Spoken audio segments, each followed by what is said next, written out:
नमस्कार दोस्तों, स्वागत है आपका अपने परिवार नालंदा सक्सेस कॉन्सेप्ट में। और हम फिर से प्रस्तुत हैं 29 और 30 का जो most important current affairs questions हैं उनको लेकर। ठीक है, डिस्कस करेंगे आज मोस्ट इम्पॉर्टेंट 20 क्वेश्चंस के बारे में और उनके सराउंडिंग्स के बारे में, उनके पास्ट के बारे में और फ्यूचर के बारे में। दोस्तों, सेशन स्टार्ट करने से पहले आज के बारे में बात कर लेते हैं। आज है 1 जनवरी 2023। 2023 का आगाज़ हो गया है दोस्तों, और इस उपलक्ष्य में हम सभी लोगों को नववर्ष की हार्दिक शुभकामनाएं देते हैं, मंगल कामनाएं देते हैं। आने वाले वर्ष में आप सभी को होप्स हो कि सभी को जॉब मिल जाए। ठीक है, चलिए दोस्तों स्टार्ट कर लेते हैं अपने सेशन को। देखिए, पहला क्वेश्चन है, हाल ही में हसमुख आधिया किस राज्य के मुख्यमंत्री के रूप में सलाहकार नियुक्त किए गए? तो दोस्तों, ये सलाहकार नियुक्त किए गए हैं, किसके किए गए? गुजरात के। कहाँ के दोस्तों? गुजरात के।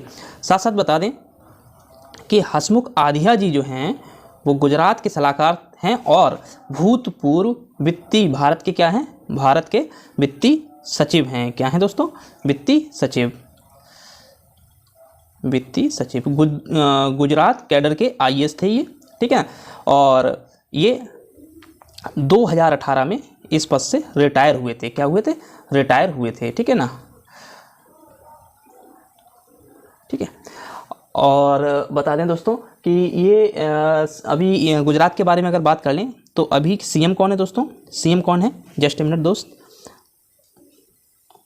एक मिनट। इस समय दोस्तों सीएम हैं भूपेंद्र पटेल। कौन है? भूपेंद्र पटेल जी। और अगर बात करें गुजरात का गवर्नर कौन है, तो गुजरात का गवर्नर कौन है दोस्तों? बता सकते हैं क्या? गुजरात का गवर्नर है आचार्य देवव्रत। कौन है? आचार्य देवव्रत। दोस्तों बता दें, जब कोई स्टेट में कुछ नया काम हो या कुछ जो हमारे उच्च पदस्थ जो अधिकारी हैं वो उनकी नियुक्ति हो, तो वो अपने आप में एक मोस्ट इंपॉर्टेंट फैक्ट बन जाता है आने वाले एग्जाम्स के लिए। इसी के साथ साथ उस स्टेट के सीएम और गवर्नर के बारे में भी जानना बहुत ज़रूरी होता है। ठीक है, चलिए दोस्तों देख लेते हैं अगला क्वेश्चन क्या है यहाँ पे।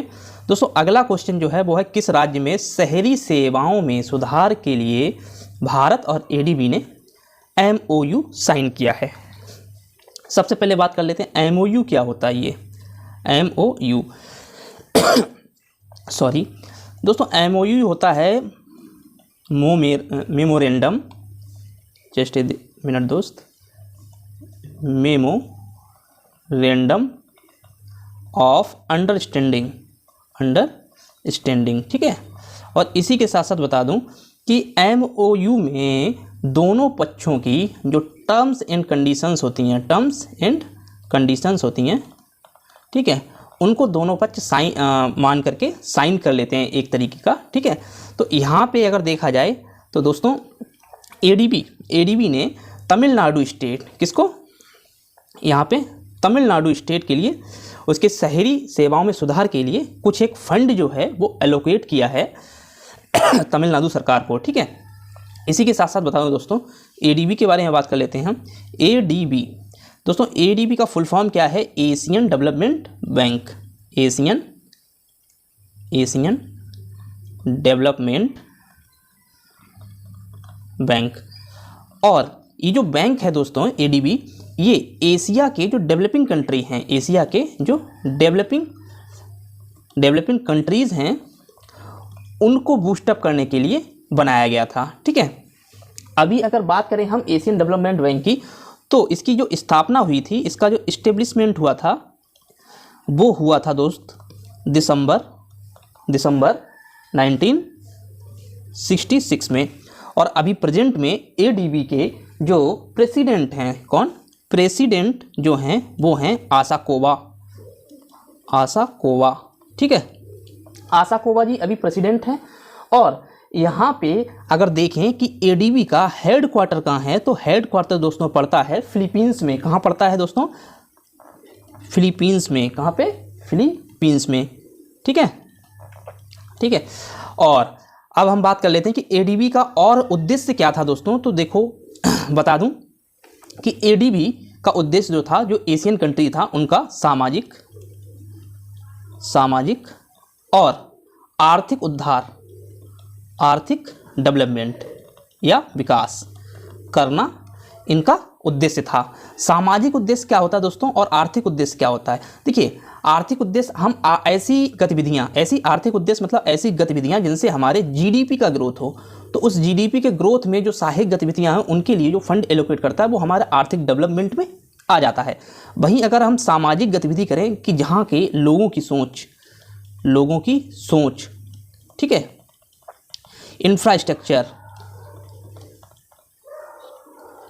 ये अगर डेवलप करने के लिए कोई फंड एलोकेट करता है एडीबी, तो वो हो जाता है सामाजिक उत्थान के लिए एलोकेट किया गया फंड। ठीक है, चलिए दोस्तों अगले क्वेश्चन की ओर चलते हैं। अगला क्वेश्चन है, हाल ही में गृह मंत्रालय ने किस राज्य में 2 स्थानों को नाम बदलने की मंजूरी दी है? दोस्तों कौन सा गृह मंत्रालय है ये भी बता दें, और इसका प्रोसेस क्या होता है डिटेल से हम इस न्यूज में जान लेंगे।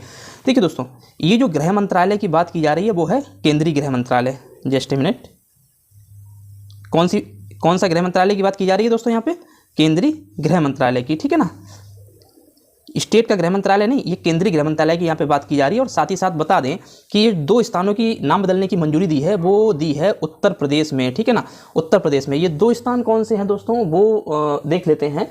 ये 2 स्थान दोस्तों हैं, एक तो है मुंद्रा बाजार म्यूनिसिपल काउंसिल। कौन सा है? पहला स्थान कौन सा है दोस्तों यहाँ पे? और दूसरा जो स्थान है वो है तेलिया अफगान। इन दोनों का नाम बदलने पे home minister, union home ministry ने जो है अपनी मोहर लगा दी है। दोस्तों यहाँ पे देख लेते हैं, मुंदेरा बाजार म्यूनिसिपल काउंसिल। दोस्तों अब इसका नाम बदल के क्या हो जाएगा? अब इसका नाम बदल के हो जाएगा चौरी चौरा, हिंदी में लिख देते हैं दोस्तों, चौरी चौरा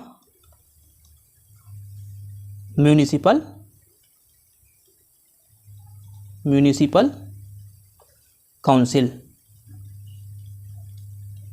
ठीक है, चौरी चौरा म्यूनिसिपल काउंसिल। और दूसरा जो नाम जो यहाँ पे चेंज किया गया है वो है तेलिया अफगान। इसका नाम बदल के दोस्तों यहाँ कर दिया गया है तेलिया शुक्ला। क्या कर दिया गया है? तेलिया शुक्ला। ठीक है, इन 2 स्थानों को होम मिनिस्ट्री ऑफ इंडिया की तरफ से हरी झंडी दे दी गई है। अब दोस्तों बात कर लेते हैं कि किसी भी स्थान का नाम बदलते कैसे हैं। देखिए दोस्तों, किसी भी प्लेस, किसी भी स्टेट के अंदर कोई प्लेस आता है, कोई स्थान आता है, ठीक है ना, उसका नाम बदलने के लिए सबसे पहले क्या, स्टेट लेजिस्लेटिव काउंसिल, लेजिस्लेटिव यानी कि विधान परिषद, विधान सभा में एक रेजुलेशन लाया जाता है। क्या? रेजुलेशन पास किया जाता है। और जब ये रेजुलेशन जो है बिल पास हो जाता है विधानसभा और विधान परिषद से, ठीक है ना। देखिए विधान परिषद जो है वो तो सिर्फ 7 राज्यों में है, भारत में 7 स्टेट्स में है सिर्फ, ठीक है ना। तो अगर हम बात करें तो मेनली विधान परिषद से जब पास हो जाता है तो ये विधान परिषद ये बिल कहाँ भेज देती है? ये बिल कहाँ भेजती है? सेंट्रल गवर्नमेंट को। सेंट्रल गवर्नमेंट को कहना सही नहीं रहेगा यहाँ पे दोस्तों, यहाँ भेज देती है ये पार्लियामेंट को। किसको? पार्लियामेंट को। पार्लियामेंट इसको एक तरीके से रिव्यू करती है, क्योंकि स्टेट से ये पास हो ही चुका है। रिव्यू करने के बाद जो भारत का गृह मंत्रालय है वो इस पर मुहर लगाता है और इसे क्या कर देता है? वेरीफाई कर देता है, और वो हमेशा के लिए फिर ये नाम चेंज हो जाता है, ठीक है। अब इसी के साथ दोस्तों आप देख लेते हैं, स्टेट का नाम बदलना थोड़ी सी टेढ़ी खीर है। स्टेट का नाम, जैसे किसी स्टेट का नाम अगर बदलना है, स्टेट का नाम बदलना है, आपको पता ही है कुछ वर्ष पहले, ज़्यादा दिन नहीं हुए, कुछ वर्ष पहले पश्चिम बंगाल का नाम चेंज हुआ था, जिसका नाम बंगला करने का प्रपोजल दिया गया था वेस्ट बंगाल गवर्नमेंट की तरफ से, ठीक है। तो यहाँ पे अगर हम देखें कि स्टेट का नाम कैसे बदला जाता है, देखिए देखो, स्टेट का नाम बदलने के लिए हमारे कॉन्स्टिट्यूशन में भी बदलाव करना पड़ता है। और कॉन्स्टिट्यूशन में कोई बदलाव कैसे होता है दोस्तों? वो बदलाव होता है स्पेशल मेजॉरिटी से। किसके? स्पेशल मेजॉरिटी से, ठीक है। स्पेशल मेजॉरिटी मतलब कि एक तो लोकसभा और राज्यसभा ठीक है ना, दोनों से पास हो, ठीक है ना, 50%, जस्ट ए मिनट दोस्त, एक मिनट बस, हाँ कैसे पास होता है यहाँ हम देख लेते हैं। लोकसभा राज्यसभा से कैसे पास होता है दोस्तों, 50% प्लस 1 वोट से, ठीक है ना। इसके बाद क्या हो जाएगा, जस्ट ए मिनट दोस्त, ये तो ये जो हमारा है 50% प्लस 1 प्लस में 50% से ज़्यादा स्टेट जो है ना, स्टेट उसका अनुमोदन करें, ठीक है, तब ये एक्ट जो है पारित होता है, ठीक है। और ऐसा ही सेम जो प्रक्रिया है वो किसी भी स्टेट के नाम को चेंज करने के लिए की जाती है, क्योंकि आर्टिकल 3 और आर्टिकल 4 में जो है संशोधन किया जाता है और इसमें नाम चेंज करने का प्रावधान भी है, ठीक है। चलिए दोस्तों देख लेते हैं अगला क्वेश्चन क्या है यहाँ पे। अगला क्वेश्चन है, किसने हाल ही में फोक्स इन द रोड, कौन सा दोस्तों, फोक्स इन द रोड बुक लिखी है। फोक्स in the road my days at RBI and beyond नामक पुस्तक लिखी है। तो दोस्तों ये लिखी है यहाँ पे सी रंगराजन जी ने, जो कि भारत के भूतपूर्व RBI के गवर्नर थे। इसी के साथ साथ बता दो दोस्तों, ये RBI के 19वें गवर्नर थे। हालांकि इनकी किताब जो है वो लाइमलाइट में, इसलिए ये इंपॉर्टेंट हो जाता है कि पूछ सकता है कि बताइए सी रंगराजन भारतीय रिजर्व बैंक ऑफ इंडिया के कौन से नंबर के गवर्नर थे, ठीक है। और बता दें दोस्तों कि इनकी एक और बुक है, वो है प्रोस्पेक्टिव ऑफ इंडियन इकोनॉमी। कौन सी है, प्रोस्पेक्टिव ऑफ इंडियन इकोनॉमी, ठीक है ना। ये भी सी रंगराजन की बुक है। और एक दूसरी जो किताब है वो है दोस्तों मॉनेटरी पॉलिसी को लेके, leading issue in monetary policy, leading issue in monetary policy. और दोस्तों बता दूं इनकी जो मैक्सिमम बुक्स हैं वो किस पे हैं, इकोनॉमी से रिलेटेड ही हैं, ठीक है। तो इन बुक्स पे भी आप एक बार नज़र डाल देना। हो सकता है करंट में फॉक्स इन द रोड है और आपसे पूछ ले प्रोस्पेक्टिव ऑफ इंडियन इकोनॉमी किसकी बुक है, तो वो सी रंगराजन जी की है। और लीडिंग इन मॉनेटरी पॉलिसी किसकी बुक है, तो वो भी सी रंगराजन के द्वारा लिखी गई किताब है। दोस्तों अगला जो क्वेश्चन है इसमें देखें कि हाल ही में किसे सेना का इंजीनियर इन चीफ नियुक्त किया गया है। तो दोस्तों ये नियुक्त किया गया अरविंद बालिया जी को। किसको नियुक्त किया गया है, अरविंद बालिया जी को, ठीक है। और बता दूं अरविंद बालिया जी ने किसको यहाँ पे रिप्लेस किया है, अरविंद बालिया जी ने रिप्लेस किया है लेफ्टिनेंट जनरल हरपाल जी को। हरपाल जी यहाँ पे मतलब प्रीवियस हमारे इंजीनियर इन चीफ थे आर्मी में। कहाँ थे, आर्मी में। और इन्हें रिप्लेस किया है अरविंद बालिया जी ने, ठीक है। चलिए दोस्तों अगला क्वेश्चन देख लेते हैं। अगला क्वेश्चन है अमृत भारत स्टेशन योजना। अमृत भारत स्टेशन योजना से कितने छोटे रेलवे स्टेशनों का नवीनीकरण किया जाएगा। तो दोस्तों यहाँ पे देखा जाए तो यहाँ नवीनीकरण होगा लगभग 1000 जो छोटे स्टेशन हैं उनका नवीनीकरण होगा। और उन पे इंटरनेट की सुविधा, कौन सी, इंटरनेट की सुविधा के साथ साथ उनका इनका जो स्टेशन जो बनेंगे उनकी लंबाई को भी इंक्रीज किया जाएगा, लंबाई को भी बढ़ाया जाएगा स्टेशन का, ठीक है। साथ साथ बता दूं एक स्टेशन एक प्रोडक्ट, एक स्टेशन एक प्रोडक्ट, एक उत्पाद के तहत इन स्टेशनों पे कम से कम 2 स्टॉल लगेंगे, 2 स्टॉल लगेंगे, ठीक है, 2 स्टॉल लगेंगे उस प्रोडक्ट के लिए, ठीक है। और बता दो यहाँ पे इसी योजना के तहत क्या होगा दोस्तों, यहाँ पे इसी योजना के तहत यात्रियों की सुविधाओं, यात्री सुविधाओं में भी इजाफा किया जाएगा, यात्री सुविधाओं में भी इजाफा किया जाएगा। और इसी के साथ साथ बता दूं कुछ बड़े स्टेशन भी यहाँ पे टारगेटेड हैं, लगभग 200 प्लस स्टेशन हैं जिनको अभी जो है सुंदरीकरण किया जाएगा इस योजना के तहत, ठीक है। चलिए दोस्तों देख लेते हैं अगला क्वेश्चन क्या है यहाँ पे। अगला क्वेश्चन है हाल ही में किस देश ने सेन बॉर्न के सम्मान में अपने वार्षिक पुरस्कार का नाम बदला है। तो दोस्तों बता दें कि सेन बॉर्न जो थे वो ऑस्ट्रेलियाई क्रिकेट प्लेयर थे और ऑस्ट्रेलिया ने अपने जो वार्षिक सम्मान होता है उनके यहाँ, उसका नाम बदल के इनके नाम पे मतलब किया है, रीनेम किया है सेनबर्न्स ऑनर करके, सेनबर्न को ऑनर करने के लिए, ठीक है ना। और कौन सा पुरस्कार इन्होंने यहाँ पे रीनेम किया दोस्तों, उसको देख लेते हैं। वो है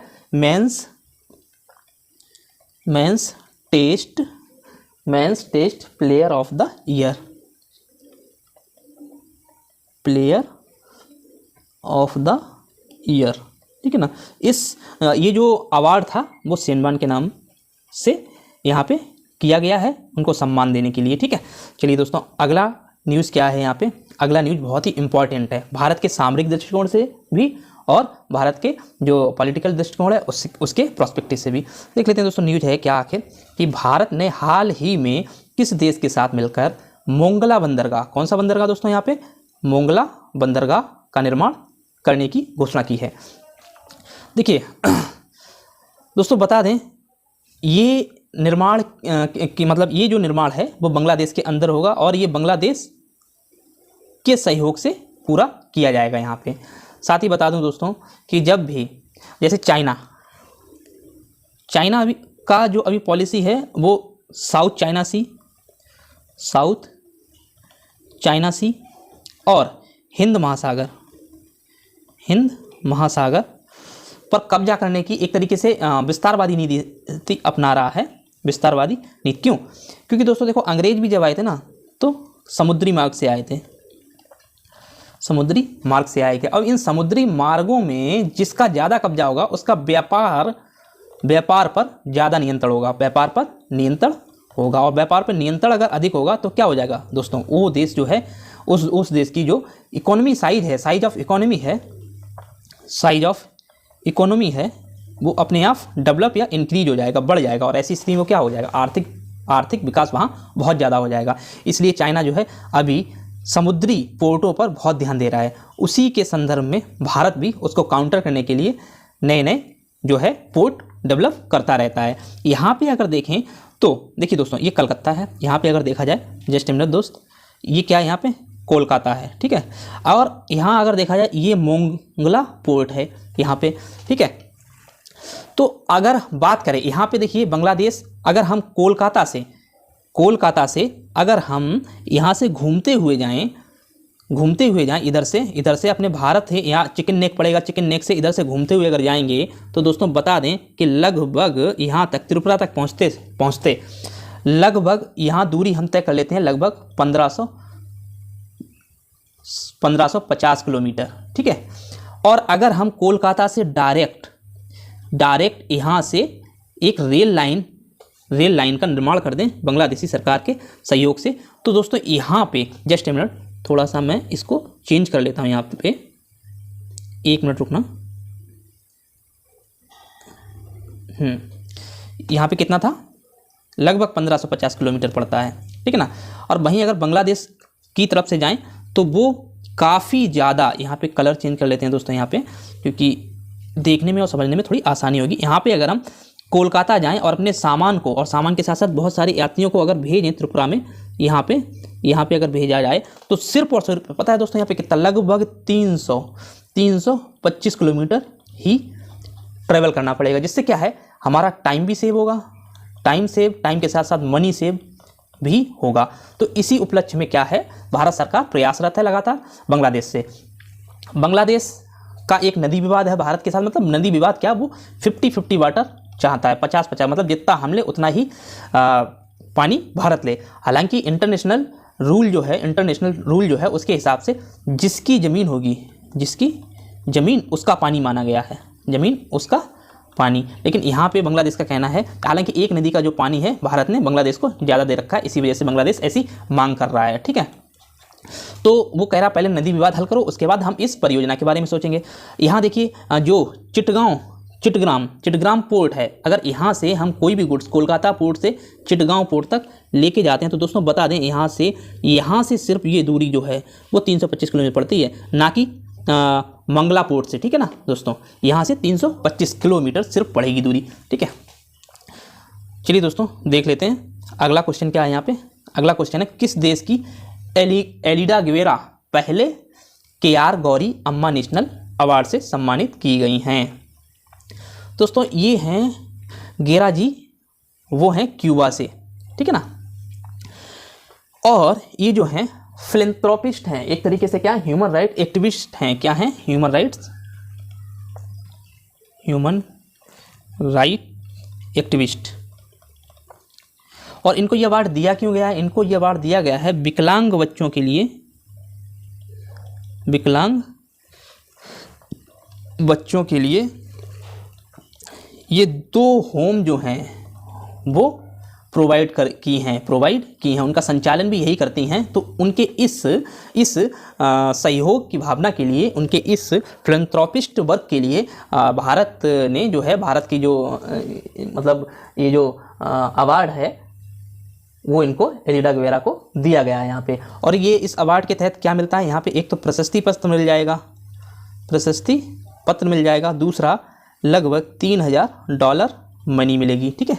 चलिए दोस्तों देख लेते हैं अगला यहाँ पे क्वेश्चन क्या है। अगला क्वेश्चन है हाल ही में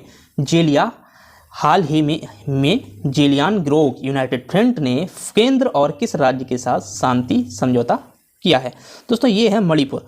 जेलियान ग्रोंग United Front, Zeliangrong, just a minute, Zeliangrong United Front जो है वो दोस्तों एक नागा ट्राइब होती है, यहाँ पे नागा ट्राइब जो होती है उनका एक समूह है जो भारत सरकार के साथ मतलब एक स्वतंत्र नागा राज्य की स्थापना के लिए की जानी जाती है। ये क्या बोलते हैं कि हम जो हैं वो स्वतंत्र हैं और हमारा जो स्टेट है वो स्वतंत्र है और भारत सरकार इस पर ज़बरदस्ती कब्जा किए हुए हैं। तो ये जो है ना ये अपने व्यक्तिगत फ़ायदे के लिए ऐसा करते रहते हैं दोस्तों। तो इसी ग्रुप के साथ क्या है, भारत सरकार का एक शांति समझौता हो गया यहाँ पे केंद्र और राज्य के बीच में, ठीक है ना।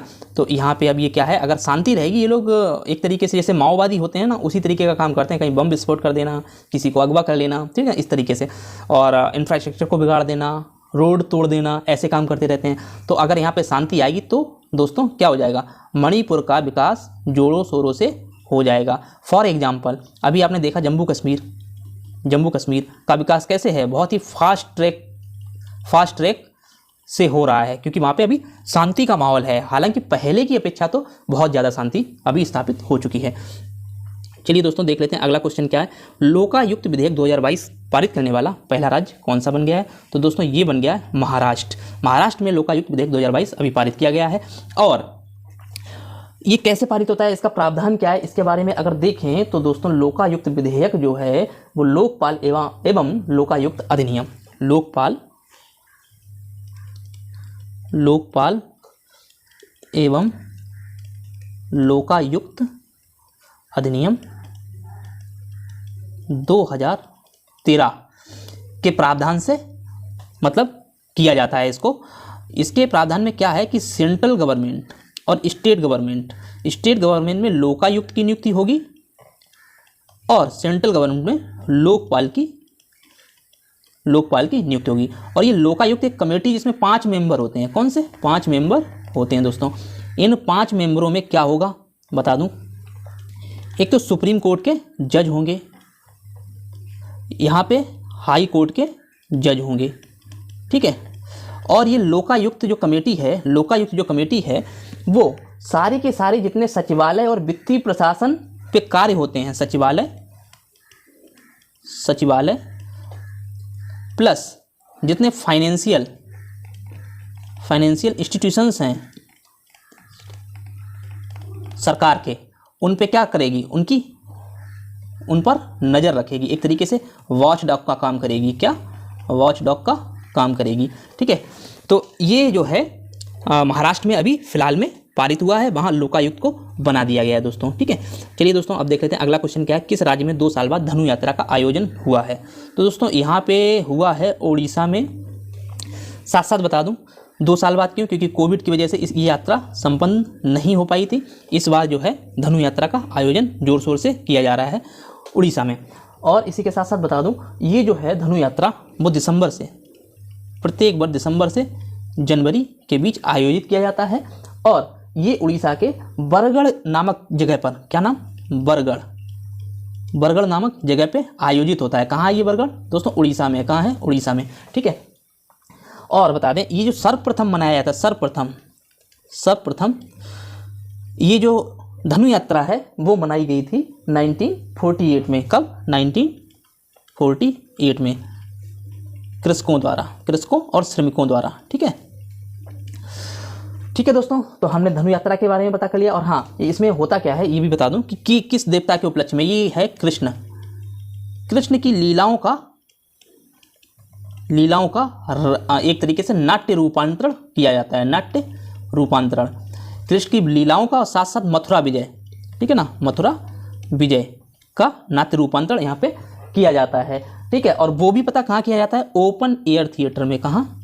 ओपन एयर थिएटर में, क्योंकि पब्लिक ज़्यादा ही, ऑब्वियसली जब इतना अच्छा महोत्सव होता है तो उनकी कृष्ण भगवान की लीलाओं को देखने के लिए बहुत बड़ी मात्रा में भीड़ एकत्रित होगी, तो वो एक कहीं क्लोज ऑडिटोरियम में करवाना संभव नहीं होगा, इसलिए ओपन एयर थिएटर में किया जाता है। और बता दो कितना बड़ा ओपन एयर थिएटर है? ये है दोस्तों 8 किलोमीटर लंबा, 8 किलोमीटर लॉन्ग। ठीक है, और बता दें इसी के साथ साथ सबसे बड़ा जो फैक्ट है इसमें, जो 8 किलोमीटर लंबा ओपन एयर थिएटर है, ये दुनिया का सबसे बड़ा ओपन एयर थिएटर है। क्या है? World largest open air theatre है। ठीक है, चलिए देख लेते हैं दोस्तों अगला क्वेश्चन क्या है। अगला क्वेश्चन है, किसे इम्यूनोलॉजी में भारत के शीर्ष प्रतिभाओं के रूप में सम्मानित किया गया है? दोस्तों ये है महिमा स्वामी जी को इम्यूनोलॉजी में यूरोप की शीर्ष प्रतिभाओं के रूप में सम्मानित किया गया है। बात करते हैं अब इम्यूनोलॉजी। What is immunology? देखिए दोस्तों क्या होता है, हमारा एक ह्यूमन बॉडी में इम्यून सिस्टम होता है, और इम्यून सिस्टम का काम होता है कि जब कोई फॉरेन पार्टिकल, यहाँ पे foreign particle US, America, European से संबंधित नहीं है, जब बाहर का कोई बैक्टीरिया या वायरस हमारी बॉडी में जाता है तो हमारा इम्यून सिस्टम जो होता है वो रिस्पॉन्स करता है। क्या? इम्यून सिस्टम जो है वो रिस्पॉन्स करता है, और इस फॉरेन पार्टिकल को जो है, ये फॉरेन पार्टिकल जो हैं इनको मार के भगा देता है या मार देता है जी। इस इम्यून सिस्टम में सबसे ज़्यादा इंपॉर्टेंट चीज़ है वो है WBC। ठीक है ना, ठीक है, ये एक तरीके से रक्षक सेल्स होती हैं, वाइट ब्लड सेल्स। ठीक है, ये एक तरीके है इनको मतलब हमारे शरीर का एक तरीके समझ लो, ये आतंकवादी निरोधक दस्ता है WBC। जो बाहर से आए हुए आतंकवादी हैं उनको मार देता है, और साथ ही साथ हमारा इम्यून सिस्टम इसके बाद क्या करता है? एंटीबॉडी बना देता है। क्या बना देता है? एंटीबॉडी। यानी कि अब उस तरीके का कोई आतंकवादी या कोई बाहर फॉरेन पार्टिकल आएगा तो ये एंटीबॉडी उसे आइडेंटिफाई करके तुरंत ही खत्म कर देती है। जबकि जब पहली बार वो फॉरेन पार्टिकल आएगा तो इम्यून सिस्टम सबसे पहले उसकी एंटीबॉडी बनाएगी। एंटीबॉडी बनाने तक अगर ज़्यादा टाइम लग गया एंटीबॉडी बनाने तो व्यक्ति निकल लेता है, आदमी क्या होता है? निकल लेता है। और एंटीबॉडी समय पर बन गया तो वो एंटीबॉडी उस फॉरेन पार्टिकल को निकाल देती है, को खत्म कर देती है। ठीक है, चलिए दोस्तों अगला क्वेश्चन देख लेते हैं। किसे ICC इमर्जिंग प्लेयर अवार्ड के लिए नामित किया गया? दोस्तों यहाँ नामित किया गया अर्शदीप सिंह को, यास्तिका भाटिका और रेणुका सिंह को। ये तीनों के तीनों कौन से प्लेयर हैं? क्या खेलते हैं दोस्तों? क्रिकेट। ठीक है, देख लेते हैं दोस्तों अगला क्वेश्चन क्या। हाल ही में किस देश में पहली मेट्रो सेवा शुरू हुई? तो दोस्तों ये शुरू हुई है बांग्लादेश में। ठीक है दोस्तों, इसी के साथ साथ बता दें कि भारत में पहली मेट्रो कब चली थी? पहली मेट्रो सेवा कहाँ चली थी? दोस्तों ये है कोलकाता। ठीक है, कोलकाता में पहली मेट्रो इंडिया में चली थी। ठीक है, राष्ट्रपति द्रौपदी मुर्मू ने किस राज्य के 2 मंदिरों में प्रसाद परियोजना की आधारशिला रखी? तो ये रखी है दोस्तों तेलंगाना में। देखिए प्रसाद परियोजना क्या है? प्रसाद परियोजना के बारे में बात करें तो दोस्तों यहाँ पे क्या है, जो धार्मिक स्थल हैं उनको आइडेंटिफाई करके उनका डेवलपमेंट किया जाएगा। ठीक है, यही प्रसाद परियोजना है। और अभी अगर बात करें तो प्रसाद परियोजना में जैसे अमरावती हो गया, श्रीशैलम हो गया, अभी जो है वो श्रीशैलम, ठीक है ना, श्रीशैलम हो गया। और इसी के साथ साथ बात करें कामाख्या हो गया आसाम का, और परशुराम हो गया, परशुराम कुंड हो गया आंध्र प्रदेश का, आपका पटना और गया हो गया। तो इन स्थानों को चिन्हित करके क्या है, उनका सुदृढ़ीकरण और जो है उनका डेवलपमेंट किया जाएगा, उनका विकास किया जाएगा। यहाँ पे श्रीशैलम मंदिर जो है अभी राष्ट्रपति जी ने जो है इस परियोजना की आधारशिला रखी है यहाँ पे श्रीशैलम में। ठीक है, चलिए दोस्तों देख लेते हैं अगला क्या है। अगला क्वेश्चन है, किस IIT ने वाल्टन QS एजुकेशन अवार्ड 2022 जीता?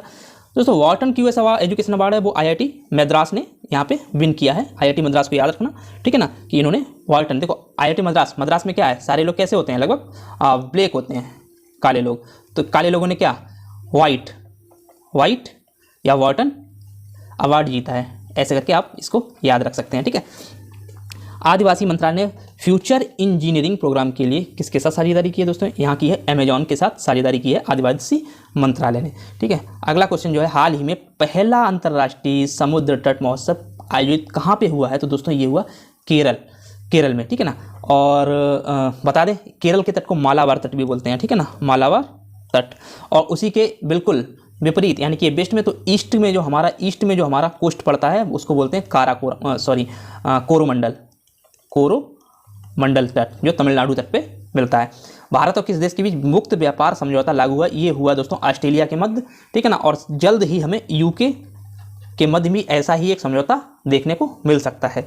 चलिए दोस्तों, आज का सेशन यहीं बाइंड अप करते हैं। अगर हमारे सेशन जो हम एफर्ट कर रहे हैं आपके लिए वो अच्छा लग रहा है तो सेशन को लाइक जरूर करें दोस्तों, चैनल को सब्सक्राइब करें और शेयर तो करना भूलिए ही नहीं, ठीक है दोस्तों।